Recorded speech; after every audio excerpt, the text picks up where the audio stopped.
നട്ടല് വളയ്ക്കാതെ അഭിമാനബോധത്തോടുകൂടി പറയുന്നു, ഞാൻ ഒരു പാർട്ടിയിലും ഇല്ല. അത്തൂട്ടിയാരെ എനിക്കറിയാം, അയാൾ ഒരു പാർട്ടിയിലും പെടാത്ത ഒരാളാണ്. You have a message.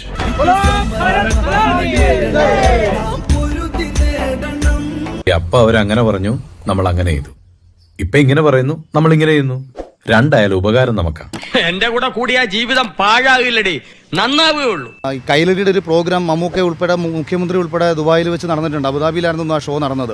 അന്ന് ആ വേദി വെച്ചിട്ട് ജോജു ജോർജ് ഇറങ്ങിപ്പോയത് എന്താണെന്ന് നിങ്ങൾ ചോദിക്കണം. ഇവനായിട്ട് എനക്കൊരു ഫ്ലാഷ് ബാക്ക് ഉണ്ട്. ജോജുവിനെ ആ വേദി കയറ്റാതിരിക്കാൻ വേണ്ടിയിട്ട് ചില കളികൾ കളിച്ചതിൽ ഒരു പ്രധാന ഈ പിഷാരടിയായിരുന്നു. അന്ന് അത് അറിഞ്ഞപ്പോ ഉണ്ടായ ദേഷ്യത്തിന് തന്നെ കൈ കിട്ടിയിരുന്നെങ്കിൽ. അതിന് എത്ര വൃത്തികെട്ട മനസ്സോട് കൂടിയിട്ടാണ് ഈ രമേശ് പിഷാരടി അവിടെ കളിച്ചതെന്നുള്ള കാര്യം നിങ്ങൾ ചോദിക്കണം. എനിക്ക് ആ ഒരു ദേഷ്യം മനസ്സിലുണ്ട്. നിന്റെ എല്ലാ വിശേഷങ്ങളും അറിഞ്ഞിട്ട് ഞാൻ വന്നിട്ടുള്ളത്. തള്ളേ പാവാ ദേവികരെ പുറത്ത് ഈ കുതിര കയറി അല്ലേ?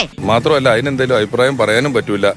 എന്തെങ്കിലും കുറ്റോ മോശമൊക്കെ അല്ലേ പറഞ്ഞിട്ടുണ്ട്, അതേ പറയാൻ സാധ്യതയുള്ളൂ. അങ്ങനെ പറഞ്ഞാലും ചിലപ്പോൾ ഒരാഴ്ച കഴിയുമ്പോൾ ഞാൻ വളരെ മഹാനാണെന്നും നല്ല മനുഷ്യനാണെന്നും പുള്ളി തന്നെ തിരുത്തി പറയും.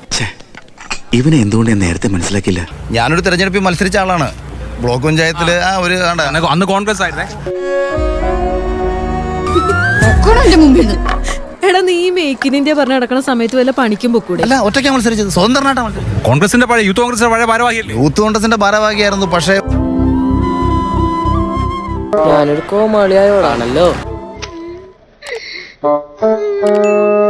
രമേശ് പിഷാരടി പറഞ്ഞതിന്റെ ക്രക്സ് എന്ന് പറയുന്നത് അഖിൽമാരാര് എപ്പോഴും അഭിപ്രായം മാറ്റും, ഒരു അഭിപ്രായത്തിൽ ഉറച്ചു നിൽക്കില്ല എന്നുള്ളതാണ് ആ പറഞ്ഞതിന്റെ അർത്ഥം. അല്ല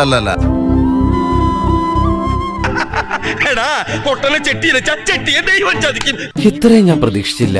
ബിഗ് ബോസിലാകുമ്പോ ഞാൻ അഖിൽമാരാർക്ക് ഇഷ്ടം പോലെ വോട്ട് ചെയ്തിട്ടുണ്ട്. പക്ഷെ ഇത്തവണ വോട്ട് ചെയ്യില്ല, ഇലക്ഷന് വോട്ട് ചെയ്യില്ല.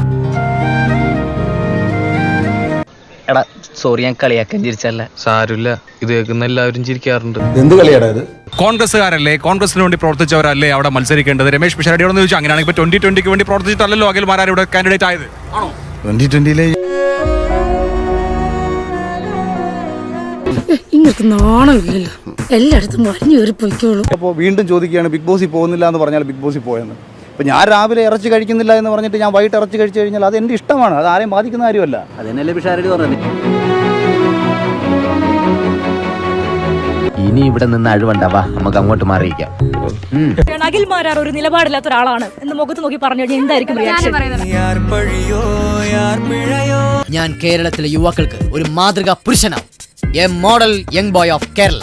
അതിനുവേണ്ടി ആരും സഞ്ചരിക്കാത്ത വഴികളിലൂടെ ഞാൻ ചിലപ്പോൾ സഞ്ചരിച്ചെന്നിരിക്കും, ഒരു ഭ്രാന്തനെ പോലെ. ഇനി ഞാൻ മാറ്റി നിലപാട് ഏതൊക്കെയാന്ന് പറഞ്ഞു. ഞാൻ ബിഗ് ബോസിൽ പോകില്ലെന്ന് പറഞ്ഞു, ബിഗ് ബോസിൽ പോയി.